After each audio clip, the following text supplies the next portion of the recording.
Students, आज हम करने जा रहे हैं अगला chapter surface chemistry.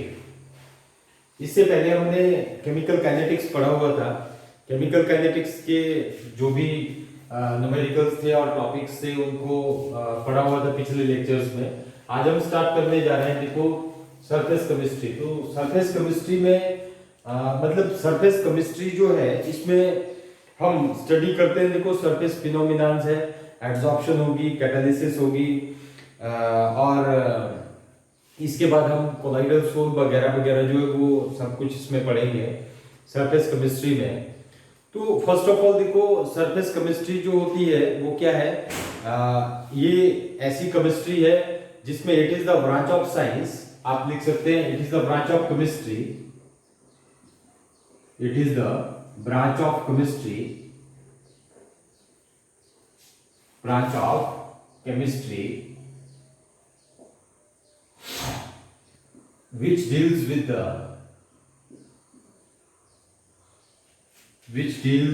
the surface phenomena,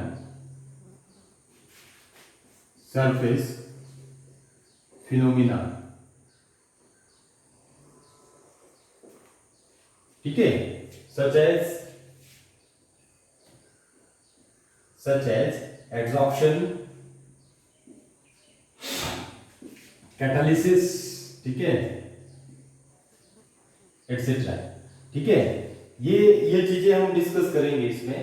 तो फर्स्ट ऑफ ऑल चलते हैं देखो सरफेस केमिस्ट्री में एडसॉर्प्शन क्या है, ये मेन चीज है और इंपॉर्टेंट है, आपने समझनी है। देखो एडसॉर्प्शन क्या है, एडसॉर्प्शन देखो ये सिंपल सा फिनोमिनन है जो हम यहाँ पे देख रहे हैं। देखो बोर्ड पे ये व्हाइट बोर्ड है, ठीक है, इस व्हाइट बोर्ड पे हमने क्या किया, देखो ब्लू इंक से लिख रहे हैं। अब इंक के पार्टिकल्स जो है वो कहां पे है, ओनली सरफेस पे ही है, ठीक है, बोर्ड के अंदर तक नहीं गए हैं, ठीक है, मतलब इन वलक में यदि आप बोर्ड को तोड़ेंगे इसको तो अंदर तक ये पार्टिकल्स जो है नहीं पहुंचे हुए हैं, ठीक है। इन पार्टिकल्स की कंसंट्रेशन जो है वो ओनली सरफेस पे ही है, सरफेस पे ज्यादा है और वलक पे है ही नहीं, ठीक है, या वलक पे कम होगी। वैसे इनकी तो ये तो गए ही नहीं अंदर, इनकी होगी नहीं, ठीक है। तो इसी फिनोमिनन को क्या बोलते हैं हम, देखो सरफेस टेंशन, नहीं सॉरी एडसॉर्प्शन बोलेंगे। तो एडसॉर्प्शन में हम क्या करते हैं, देखो जैसे सिंपल सी बात है, कोई चीज आपने रखी हुई है ऐसे करके, ठीक है, उसमें 2-3 दिन के बाद या 1 दिन के बाद क्या हुआ, देखो आपने देखा तो उसके ऊपर धूल जम गई है, ठीक है। तो जो धूल जम गई है देखो, तो यदि आपने बुक रखी है देखो तो बाहर के हिस्से में उसमें क्या हो गया, देखो धूल जो है वो जम गई होती है, ठीक है, सरफेस पे। यदि आप अंदर खोल के देखेंगे तो अंदर तक धूल जो है वो नहीं पहुंची हुई होती है, ठीक है। इसी फिनोमिनन को क्या बोलते हैं, हम एडसॉर्प्शन बोलते हैं। ओके, तो एडसॉर्प्शन के एग्जांपल्स भी है देखो इन केमिकल्स में। यदि आप करेंगे, यदि आप मिथाइलिन ऑरेंज कोई भी डाई ले लिया आपने, ठीक है, मिथाइलिन ब्लू ले लिया, मिथाइलिन ऑरेंज ले ली, कोई भी डाई ले ली, उस डाई में आपने क्या कर दिया, देखो डाई वाला सॉल्यूशन जो कलर्ड सॉल्यूशन होता है, ठीक है, उसको ले लिया, उसमें आपने क्या किया, जो चारकोल है उसको डाल दिया हमने, ठीक है, क्या कर दिया, चारकोल डाल दिया। तो चारकोल डालने से क्या होगा कि जो डाई के मॉलिक्यूल्स होंगे, क्या होंगे, डाई का जो कलर होगा वो क्या होगा, देखो चारकोल पे जाके एब्जॉर्ब हो जाएगा, ठीक है, और जो सॉल्यूशन है वो क्या हो जाएगा, फेड हो जाएगा थोड़ा, ठीक है। मैं ये नहीं बोलूंगा कि पूरी तरह कलरलेस हो जाएगा, बट वो क्या हो जाएगा, देखो फेड हो जाएगा। यदि ज्यादा चारकोल डालेंगे तो कलरलेस भी हो सकता है, ठीक है। तो मतलब जो डाई के जो कलर्ड पार्टिकल्स है वो कहां पे जाके एब्जॉर्ब होंगे, किसमें जाके एब्जॉर्ब होंगे, चारकोल में जाके एब्जॉर्ब होंगे, ठीक है। तो उसी फिनोमिनन, अब वो चारकोल के अंदर तक नहीं घुसे, ठीक है, वलक तक नहीं गए, वो उनकी जो कंसंट्रेशन है वो सरफेस पे ही ज्यादा रहेगी, तो उस चीज को क्या बोलते हैं, देखो एडसॉर्प्शन बोलते हैं, ठीक है। एक और एग्जांपल देते हैं, देखो यदि आप देखो चौक ही लेते हैं, देखो चौक है, ठीक है, जिससे हम लिखते हैं, ठीक है, बोर्ड पे जो लिखते हैं उसको आप यदि ब्लू इंक में डाल देते हैं, ठीक है, ब्लू इंक में डाल देंगे तो फर्दर देखो, यदि आप चौक को तोड़ेंगे ना, जब आप तोड़ते हैं चौक को, तो चौक को तोड़ने के बाद देखेंगे आप, जो ब्लू इंक है आपके पास, ब्लू इंक की जो कंसंट्रेशन होती है वो सरफेस पे बड़ी ज्यादा होती है। सरफेस पे चौक जो है वो बड़ा ज्यादा ब्लू होगा। यदि आप तोड़ के देखेंगे तो अंदर का हिस्सा जो वलक है उधर तक भी पहुंचे होते हैं ब्लू पार्टिकल्स, बट कम पहुंचे होते हैं। ठीक है, तो मतलब जो मॉलिक्यूलर स्पीसीज की कंसंट्रेशन है वो क्या रहती है, देखो एट सरफेस पे बड़ी ज्यादा हो जाती है और वलक पे क्या होती है, कम होती है। इसी फिनोमिनन को क्या बोलेंगे हम, एड्सॉर्प्शन बोलते हैं। ठीक है, अब शुगर देखो, एक और एग्जांपल देता हूं मैं। शुगर है हमारे पास, शुगर जो आती है देखो, रॉ शुगर होती है। रॉ शुगर को एनिमल चारकोल में से पास कर देते हैं। ठीक है, रॉ शुगर देखो ब्राउन कलर में आएगी हमारे पास, जो जैसे गुड़ होता है हमारे पास वैसे उस कलर में होगी, तो ब्राउन कलर में होती है। उसको कहां से पास कर देते हैं, देखो एनिमल चारकोल में से पास कर देते हैं। ठीक है, जब एनिमल चारकोल में से पास कर देते हैं तो जो शुगर का ब्राउन कलर होता है वो एनिमल चारकोल में जाके एब्जॉर्ब हो जाता है और शुगर जो है आपको व्हाइट क्रिस्टलाइन सॉलिड में आ जाती है। ठीक है, तो उसी चीज को क्या बोलते हैं, देखो एड्सॉर्प्शन बोलते हैं। अब आपको लग गया होगा पता कि एड्सॉर्प्शन की डेफिनेशन कैसे लिखेंगे। देखो हम, it is the phenomenon of, it is the phenomenon of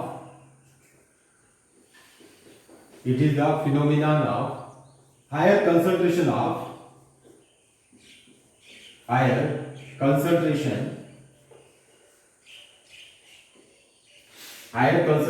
of molecular species on the surface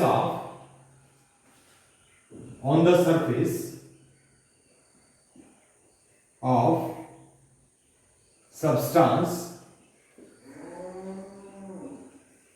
than in the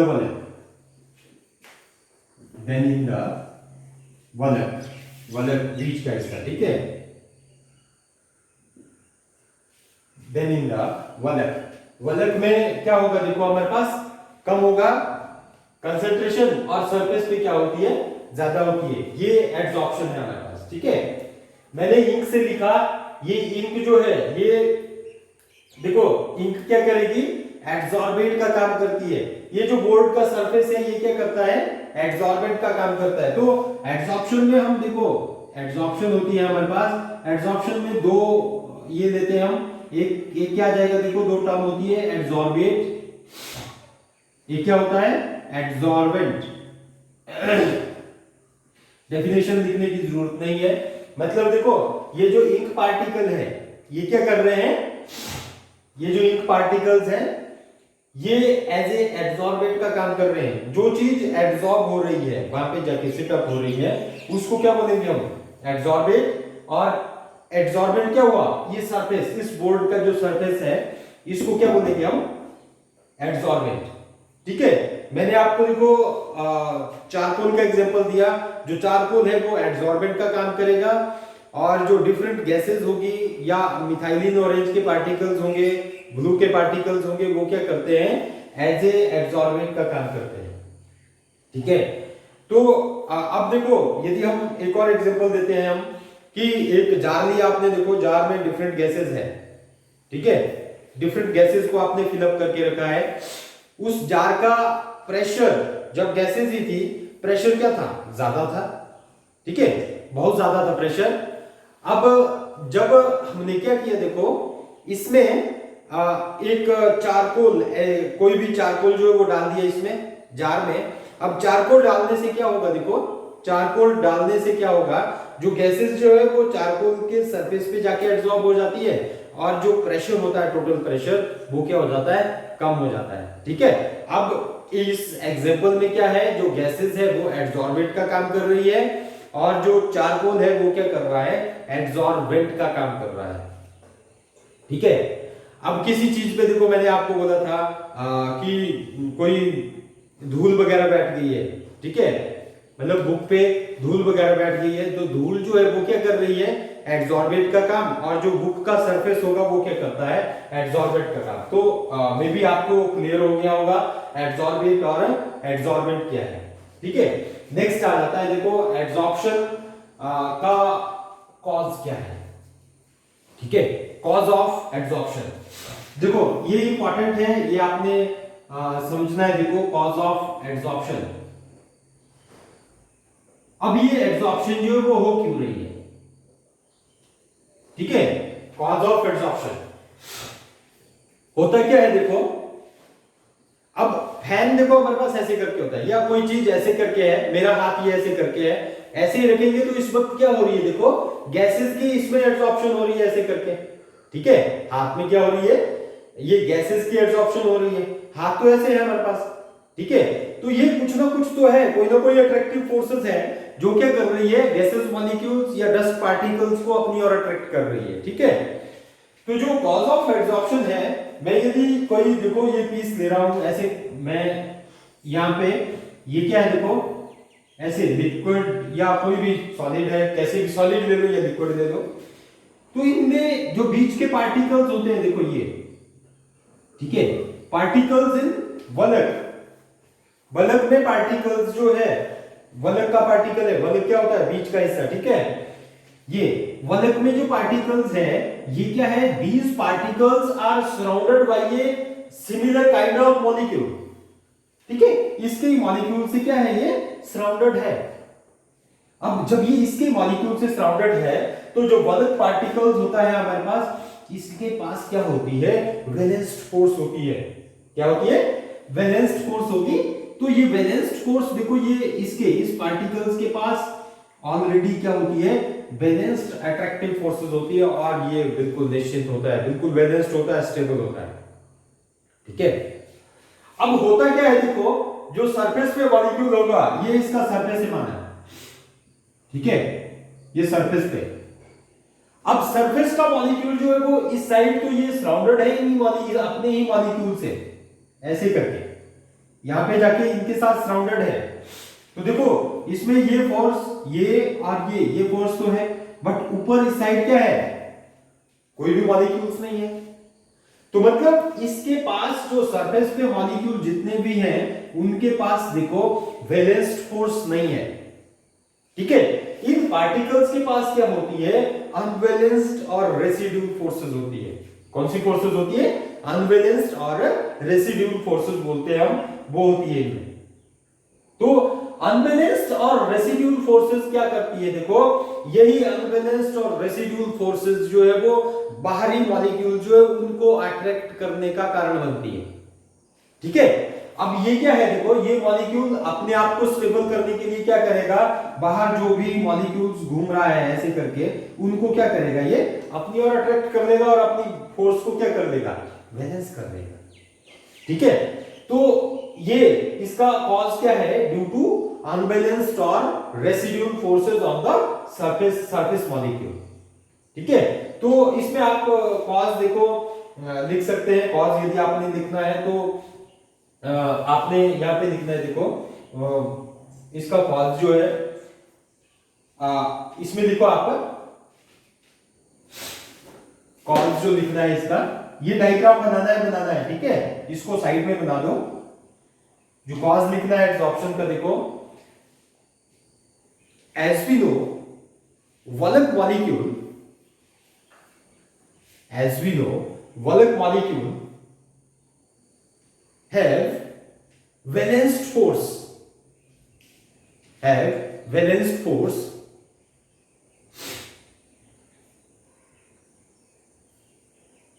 because it is surrounded by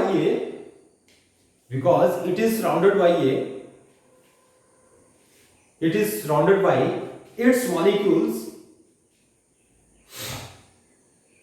It is surrounded by its molecules. While molecule present on surface,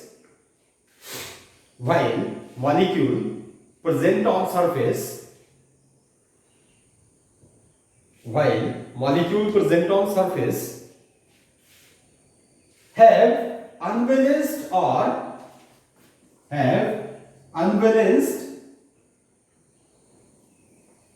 और residual forces,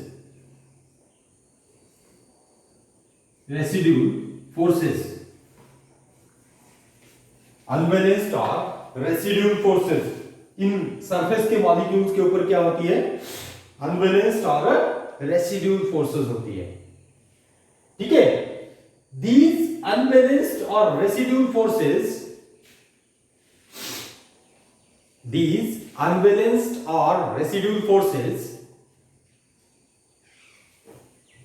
unbalanced or residual forces causes the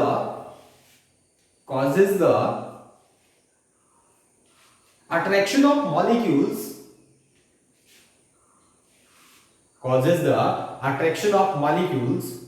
or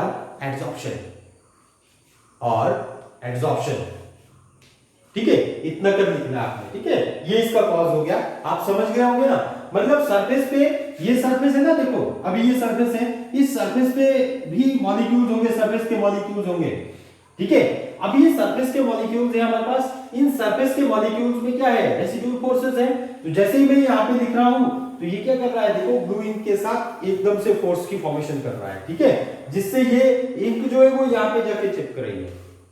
ठीक है, या धूल वगैरह जो देखो यहाँ पे चिपक रही है, तो सरफेस के मॉलिक्यूल के पास अनबैलेंस्ड फोर्स है, तो जो मॉलिक्यूल्स बाहर होगा, धूल वगैरह होगी, उसको क्या कर लेगा, वो अट्रैक्ट कर लेगा।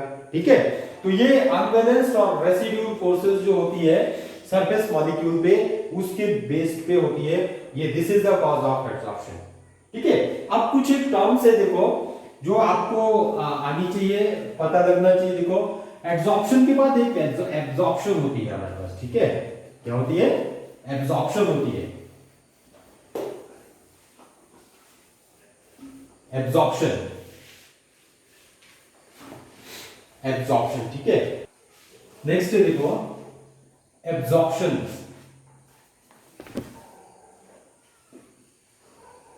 पीछे किया हमने एब्जॉर्प्शन, अब क्या आ जाती है, देखो एब्जॉर्प्शन आ जाती है।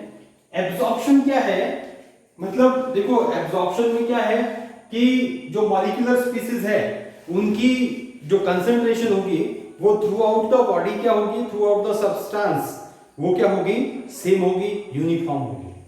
लग गया पता। एब्जॉर्प्शन में क्या था, जो कंसंट्रेशन थी मॉलिक्यूलर स्पीसीज की वो सरफेस पे ज्यादा थी, बल्क पे कम थी। बट एब्जॉर्प्शन में क्या होगा कि मॉलिक्यूलर स्पीसीज की कंसंट्रेशन जो होगी वो क्या होगी, through out the substance, bulk में भी और सरफेस पे भी क्या होगी, एक जैसी ही होगी। ठीक है, क्या होगी, इक्वल होगी। ठीक है, तो आपने क्या लिखना है, देखो इन एब्जॉर्प्शन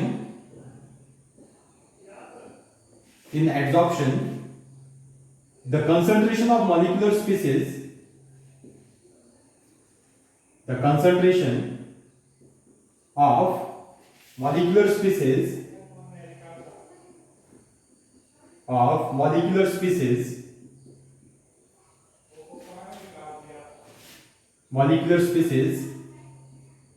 are uniform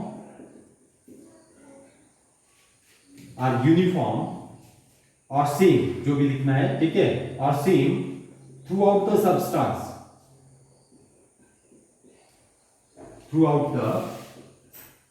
सब्सटेंस, तो ये क्या आ जाती है हमारे पास, एब्जॉर्प्शन आ जाती है। मैं एक एग्जांपल दूंगा, चौक लेना है, देखो आपने चौक को किस में डाल देंगे, आप पानी में डालेंगे। ठीक है, चौक को पानी में डालेंगे तो जो वाटर मॉलिक्यूल्स होंगे वो बाहर भी उतने ही होंगे और अंदर तक भी उतने ही पहुंच गए होंगे वाटर मॉलिक्यूल्स। तो उस चीज को क्या बोलते हैं हम, क्या कहेंगे उसको, एब्जॉर्प्शन। क्या बोलेंगे, एब्जॉर्प्शन। तो आपको डिफरेंस लग गया होगा पता। एब्जॉर्प्शन में मॉलिक्यूलर स्पीसीज की कंसंट्रेशन सरफेस पे ज्यादा होगी, बल्क पे क्या होगी, कम होगी। और उसमें हमारे पास देखो जो एब्जॉर्प्शन है, एब्जॉर्प्शन में मॉलिक्यूलर स्पीसीज की कंसंट्रेशन जो है वो थ्रू आउट सब्सटेंस ही क्या होगी, सेम होगी, बल्क में भी और उसमें भी। तो ये क्या आ जाती है, देखो एब्जॉर्प्शन आ जाती है इन, सॉरी यहां पे क्या लिखा है मैंने, देखो ये एब्जॉर्प्शन है। In absorption the concentration of the molecular species are uniform और same throughout the substance. ठीक है, तो ये आ जाती है। तो छोटी छोटी सी टर्म्स है हमारे पास। एक आ जाती है देखो जॉप्शन, क्या जाती है जॉप्शन। आपने सिंपल याद रखना है एड्सॉर्प्शन मतलब ऐसी स्पीसीज है एड्सॉर्प्शन जिनमें एक साथ ही एड्सॉर्प्शन और एब्जॉर्प्शन दोनों हो रही हो। एड्सॉर्प्शन और एब्जॉर्प्शन मतलब कोई सब्सटेंस होगा जिसमें एड्सॉर्प्शन और एब्जॉर्प्शन जो है वो सेम हो रही हो, मतलब एक ही टाइम में हो रही हो, ठीक है। तो उस चीज को क्या बोलते हैं हम, जॉप्शन, ठीक है। क्या बोलेंगे, जॉप्शन बोलते हैं, ठीक है। फॉर एग्जांपल देखो चौक को ही आपने क्या कर दिया, देखो ब्लू इंक में डालते हैं आप, ठीक है। ब्लू इंक में डालते हैं तो जब आप तोड़ते हैं तो ब्लू इंक के पार्टिकल्स जो है उनकी कंसंट्रेशन कहां पे ज्यादा होगी, कहां पे ज्यादा होगी, वो सरफेस पे ज्यादा होगी और वलक पे क्या होगी, कम होगी, ठीक है। उस चीज को क्या बोलेंगे हम, एब्जॉर्प्शन। और जो वाटर मॉलिक्यूल है वो कहां पे पहुंच गए होंगे, देखो वाटर मॉलिक्यूल की कंसंट्रेशन जो है वो सरफेस पे और जो हमारे पास अंदर है वलक है उनमें क्या होगी, देखो सेम होगी, ठीक है। तो वलक और उसमें सेम होगी तो उसको क्या बोलेंगे हम, एब्जॉर्प्शन। तो ऐसे ऐसे एग्जांपल्स हैं जिनको हम क्या बोलेंगे, देखो जॉप्शन, मतलब जिसमें एब्जॉर्प्शन और एब्जॉर्प्शन इकट्ठी हो रही है, ठीक है। नेक्स्ट आ जाता है देखो ऑक्लूजन आ जाता है, ठीक है। ऑक्लूजन, ठीक है। ऑक्लूजन जो है वो क्या होता है, देखो इट इज द मतलब जिसमें मेटल सरफेस है, ये मेटल है हमारे पास, मेटल सरफेस के ऊपर गैसेस की absorption, special type of absorption, ठीक है। ये गैसेस की एब्जॉर्प्शन मेटल सरफेस पे, उस चीज को क्या बोलते हैं हम, ऑक्लूजन, ठीक है। क्या आ जाता है, देखो ऑक्लूजन जो ये आ जाता है हमारे पास, ऑक्लूजन मतलब ये क्या आ जाएगा, it is the absorption of, occlusion की ये लिखेंगे आप, देखो it is the absorption of,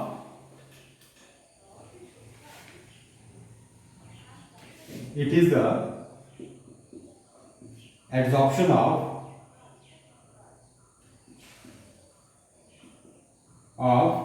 gases on, it is the absorption of gases on metal surface, on metal surface, ठीक है। मेटल सरफेस के ऊपर इसकी एब्जॉर्प्शन जो है, गैसेस की एब्जॉर्प्शन, उसको क्या बोलते हैं, देखो हम ऑक्लूजन, ठीक है। तो ये आ जाती है, कुछ एक टर्म्स है हमारे पास इसमें, एब्जॉर्प्शन, जॉर्प्शन और ऑक्लूजन जो है ये। एक चीज आ जाती है देखो डिसॉर्प्शन, डिसॉर्प्शन, डिसॉर्प्शन क्या हुआ, देखो ये पार्टिकल अब एब्जॉर्ब है ना, ये मैं इसको मिटा रहा हूं, देखो ये ऐसे करके, इस चीज को क्या बोलेंगे हम, डिसॉर्प्शन। क्या बोलते हैं इसको, डिसॉर्प्शन, मतलब रिमूवल ऑफ एब्जॉर्ब पार्टिकल, ठीक है। Removal of absorbed particle are called desorption.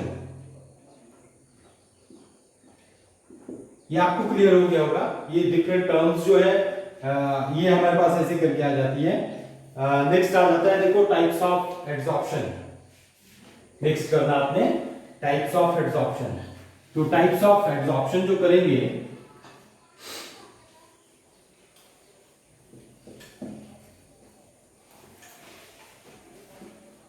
Types of absorption,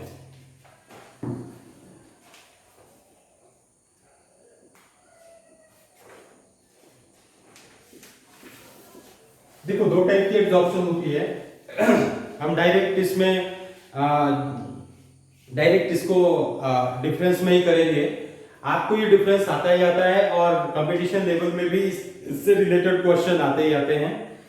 तो आपने देखो डिफरेंस में लिखना है, एक साइड क्या लिखेंगे, देखो दो टाइप की एब्जॉर्प्शन होती है हमारे पास। एक क्या होती है, physical absorption,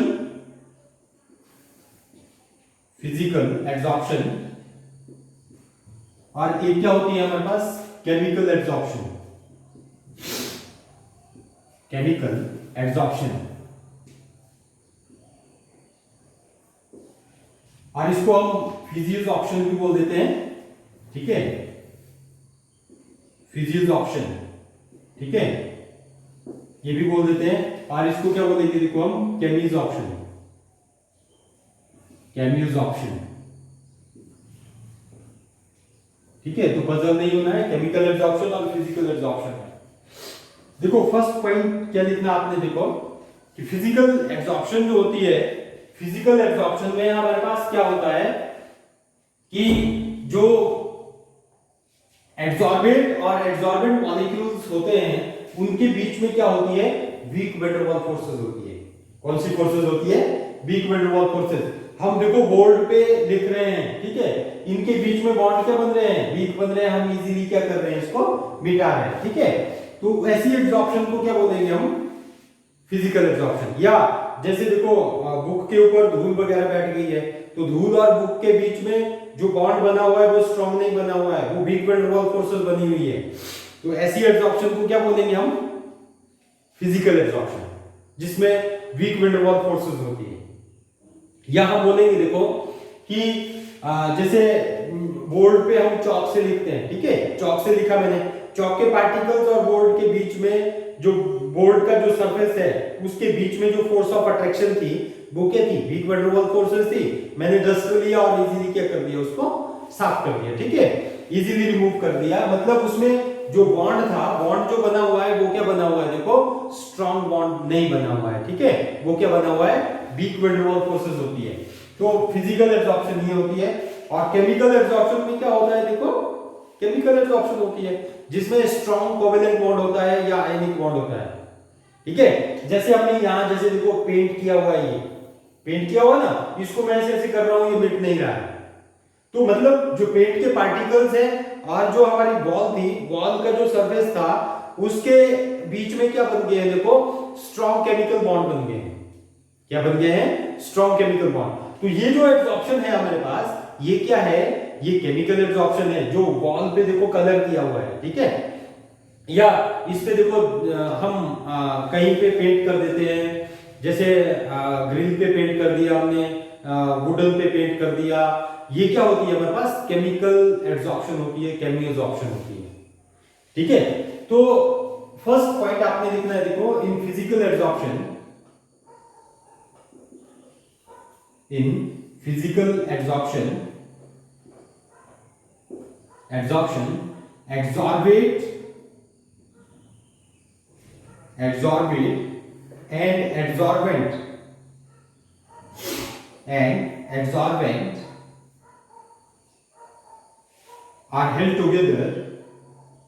are held together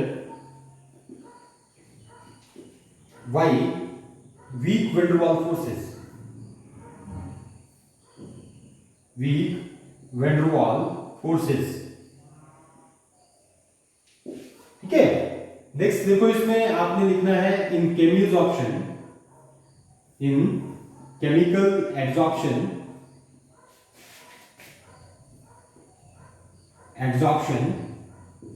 absorbate and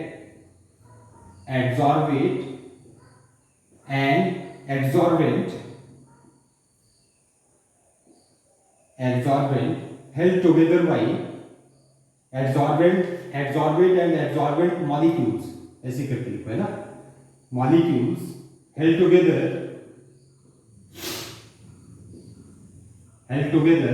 by strong chemical bond,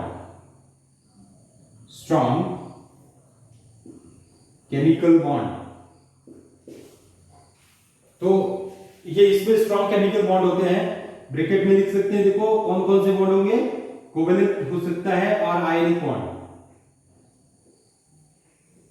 ये। तो नेक्स्ट आ जाता है, ये आपको पता लग गया होगा है ना, फिजिकल एब्जॉर्प्शन में weak van der Waals forces और केमिकल एब्जॉर्प्शन में केमिकल बॉन्ड्स होते हैं। सेकंड लिखना है, देखो हीट ऑफ एब्जॉर्प्शन जो होती है, heat of absorption is very low, that is किसके बीच में होगी, देखो 20 to 40 किलो जूल, ये ठीक है। इसके बीच में क्या होती है, हीट ऑफ एब्जॉर्प्शन होती है। इसमें लिखना आपने, देखो heat of absorption, heat of absorption is high, heat of absorption is high, that is 82 to 40 kilojoule. ठीक है, इसके बीच में होती है ये। थर्ड पॉइंट लिखना है, देखो हीट ऑफ एब्जॉर्प्शन क्या होती है। हीट ऑफ एब्जॉर्प्शन देखो या एंथैल्पी ऑफ एब्जॉर्प्शन भी बोल देते हैं हम। जब कोई पार्टिकल्स है, देखो जो अनबैलेंस्ड और रेसिड्यूल फोर्सेस है, कोई पार्टिकल्स अनबैलेंस्ड और रेसिड्यूल फोर्सेस मतलब जो मॉलिक्यूल्स है, सरफेस मॉलिक्यूल्स के बीच में क्या हो रही है, अट्रैक्शन हो रही है। एडसॉर्बेंट और एडसॉर्बेंट के बीच में अट्रैक्शन हो रही है। तो ड्यूरिंग अट्रैक्शन जो एनर्जी रिलीज हो रही है उसी को क्या बोलते हैं हम, हीट ऑफ एब्जॉर्प्शन। क्या बोलते हैं, हीट ऑफ एब्जॉर्प्शन। अब यहाँ पे वीक वैन वाल फोर्सेस है, अट्रैक्शन कम है, तो जो एनर्जी रिलीज होगी वो भी क्या होगी, कम होगी। यहाँ पे हीट ऑफ एब्जॉर्प्शन क्या होगी, ज्यादा होगी। थर्ड पॉइंट लिखना है, देखो इट इज रिवर्सिबल। ये क्या होती है, रिवर्सिबल होती है। इसमें लिखना है इट इज इरिवर्सिबल। ये रिवर्सिबल नहीं है, ठीक है। फोर्थ पॉइंट लिखना है, देखो it is non specific. Non specific मतलब ये नॉन स्पेसिफिक है, it is specific in nature. It is specific मतलब समझे, देखो कि जो ये है ये हमारे पास नॉन स्पेसिफिक है, स्पेसिफिक नहीं है। मतलब धूल आएगी वो बुक पे भी बैठ जाएगी, कोई हमारे पास बोर्ड है, ये हमारे पास कोई भी दीवार है, ये कोई भी चीज के ऊपर जाके बैठ जाएगी, ठीक है। तो वो स्पेसिफिक नहीं है। अब यदि हमने देखो पेंट करना है, पेंट दीवार का पेंट अलग होता है, ठीक है, केमिकल एब्जॉर्प्शन स्पेसिफिक है, ठीक है। दीवार का पेंट अलग है, वो दीवार में ही जाके होगा, दीवार का पेंट अलग होता है। अब देखो आयरन है अपने पास या लोहा है, मेटल्स है उनके पेंट जो वो अलग होते हैं, या लकड़ी का पेंट होता है, देखो वुडन पेंट होते हैं वो अलग होते हैं। वैसे ही हमारे पास केमिकल रिएक्शंस होते हैं, उनमें जो कैटालिस्ट होते हैं वो भी कैटालिस्ट और गैसेस जो कैटालिस्ट लेते हैं, कैटालिस्ट और जो रिएक्टिंग स्पीसीज है उनकी एब्जॉर्प्शन को देख के ही लिया जाता है, ठीक है। अब कैटालिस्ट पे रिएक्टिंग स्पीसीज एब्जॉर्ब ही नहीं करेगी तो आगे रिएक्शन प्रोसीड नहीं होगा। तो ये क्या है हमारे पास, ये स्पेसिफिक नेचर के होते हैं, ठीक है। और फिफ्थ पॉइंट आ जाते हैं, देखो it forms multi molecular layer. Multi molecular layer और it forms unimolecular layer.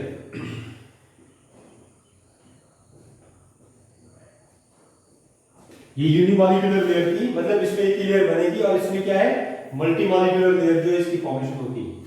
Next आ जाता है, देखो it decreases with increase in temperature. Increase in temperature, जैसे जैसे हम टेम्परेचर को इंक्रीज करेंगे, विद इंक्रीज इन टेम्परेचर, जैसे जैसे टेम्परेचर को इंक्रीज करेंगे फिजिकल एब्जॉर्प्शन क्या होगी, डिक्रीज होगी। और यहां पे देखो इट जो केमिकल एब्जॉर्प्शन होती है, इट फर्स्टली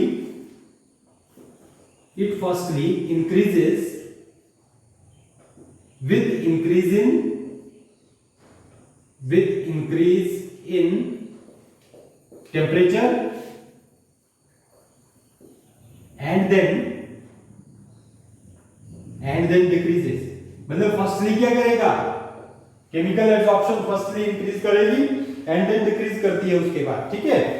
तो ये आ जाती है यहां पे आपने लिखना है, देखो no need of activation. No need of activation या थोड़ी बहुत एक्टिवेशन, वैसे नो नीड ऑफ कोई भी एक्टिवेशन की जरूरत नहीं होती है। इसमें आपने क्या लिखना है, देखो high activation energy in some cases, ऐसे करके लिख सकते हैं, ठीक है। यहां पे लिख सकते हैं आप in some cases high activation energy,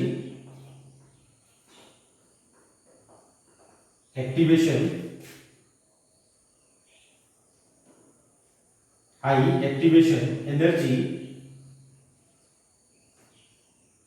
is needed, ठीक है। ये क्यों?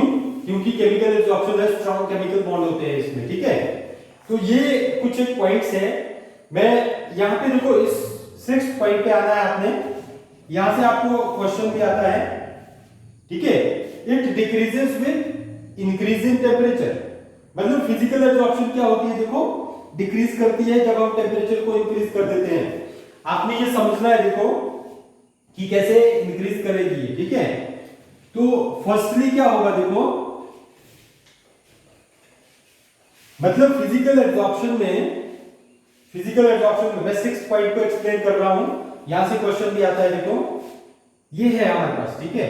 यहां पे फिजिकल एब्जॉर्प्शन है मॉलिक्यूल्स में, क्या है, वीक वैन डर फोर्सेस है, वीक वैन डर फोर्सेस है, वीक वैन डर फोर्सेस। तो जब हम इसको हीट करेंगे, क्या किया हमने, हीट किया, हीट करने के बाद क्या होगा देखो, एड्सॉर्बेट और एड्सॉर्बेंट, ठीक है। ये एड्सॉर्बेट है हमारे पास, ये एड्सॉर्बेट, और ये क्या है, एड्सॉर्बेंट, जो सरफेस मॉलिक्यूल है, ठीक है। तो ये एड्सॉर्बेंट आ जाता है। इनके बीच जो फोर्स ऑफ अट्रैक्शन है वो क्या है, वीक वैन डर फोर्सेस है। जब हम इसको हीट कर रहे हैं, हीट करने से क्या होगा देखो, जो एब्सॉर्ब हो गया है molecule, weak forces of attraction है, थोड़ा सा टेम्परेचर इंक्रीज किया, बॉन्ड क्या होगा, ब्रेक हो जाएगा, ठीक है। गैसेस के केस में कर रहा हूं मैं, ये यहां पे बॉन्ड क्या हो जाएगा, ब्रेक हो जाएगा, बॉन्ड ब्रेक हो जाएगा। तो एब्सॉर्ब जो पार्टिकल्स एब्सॉर्ब हुआ है वो क्या होगा, सरफेस छोड़ के ही चला जाएगा।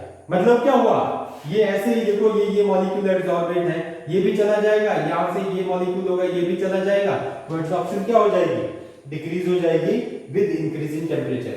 बट इन केमिकल एब्सॉर्प्शन में क्या होता है देखो, जो केमिकल एब्सॉर्प्शन होती है हमारे पास, केमिकल एब्सॉर्प्शन में ये देखो, ये एब्सॉर्बेंट है, इनके बीच में जो फोर्स ऑफ अट्रैक्शन है देखो, स्ट्रॉन्ग केमिकल बॉन्ड है, क्या है, केमिकल बॉन्ड स्ट्रॉन्ग, ठीक है।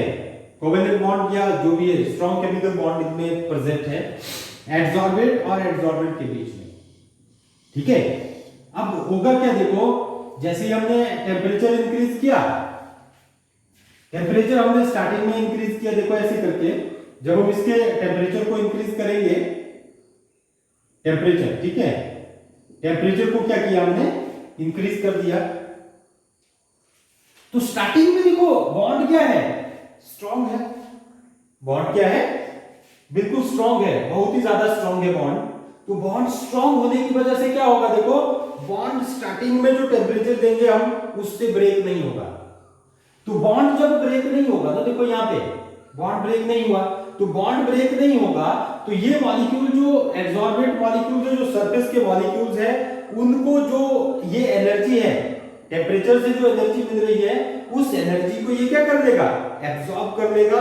और यही एनर्जी जो है वो एक्टिवेशन एनर्जी का काम करती है। किसका काम करेगी, एक्टिवेशन एनर्जी का काम। तो ये मॉलिक्यूल क्या होगा देखो, इसके पास एनर्जी ज्यादा हो जाएगी, एक्टिवेट हो जाएगा, और ये क्या करेगा, बाहर के मॉलिक्यूल्स की एब्जॉर्प्शन जो है वो और ज्यादा अट्रैक्ट करेगा ये, ठीक है, और ज्यादा क्या करेगा, अट्रैक्ट करेगा। तो स्टार्टिंग में क्या होता है देखो, chemical absorption due to strong chemical bond की वजह से क्या करेगी, इंक्रीज करेगी। मतलब ये जो टेम्परेचर देंगे ना स्टार्टिंग में, यही टेम्परेचर क्या करता है, एक्टिवेशन एनर्जी का काम करता है। बॉन्ड ब्रेक नहीं होगा स्टार्टिंग में, और बाद में क्या होगा देखो, यदि हम टेम्परेचर को कांस्टेंटली देखो इंक्रीज करते रहेंगे, तो एक ऐसी स्टेज आएगी कि ये बॉन्ड क्या हो जाएंगे, ब्रेक हो जाएंगे। बाद में टेम्परेचर और ज्यादा इंक्रीज कर दिया, तो अब ये बॉन्ड क्या हो जाएंगे देखो, ये ब्रेक हो जाएंगे। जब ये बॉन्ड ब्रेक हो जाएंगे तो सरफेस के मॉलिक्यूल्स क्या होंगे, सरफेस छोड़ के चले जाएंगे। तो एंड देन क्या कर जाएगी, देखो डिक्रीज कर जाती है, बाद में क्या कर जाएगी, अब डिक्रीज कर जाती है, मतलब एब्जॉर्ब पार्टिकल जो वो निकल जाएंगे, है ना, इनकी काइनेटिक एनर्जी ज्यादा हो जाएगी, तो ये क्या हो जाएंगे, बॉन्ड ब्रेक हो जाएगा, तो ये यहां से निकल जाएंगे। ठीक है, तो आज हमने ये इंपॉर्टेंट टॉपिक है और मोस्ट इंपॉर्टेंट टॉपिक है फिजिकल और केमिकल एब्जॉर्प्शन का। आपको यहां से जो क्वेश्चन आते हैं ध्यान से सुन लो, what is absorption, what is its cause, एक ही क्वेश्चन आएगा। और दूसरा आता है what is the difference between, या write 5 difference between physical and chemical absorption. Physical और केमिकल एब्जॉर्प्शन का ये जो है ये टॉपिक बड़ा ज्यादा इंपॉर्टेंट है, ये आपने याद कर लेना है। ओके, दैट्स ऑल, आज के लिए इतना ही काफी है, कल हम नेक्स्ट टॉपिक में करेंगे एब्जॉर्प्शन का ही कुछ और। Thank you.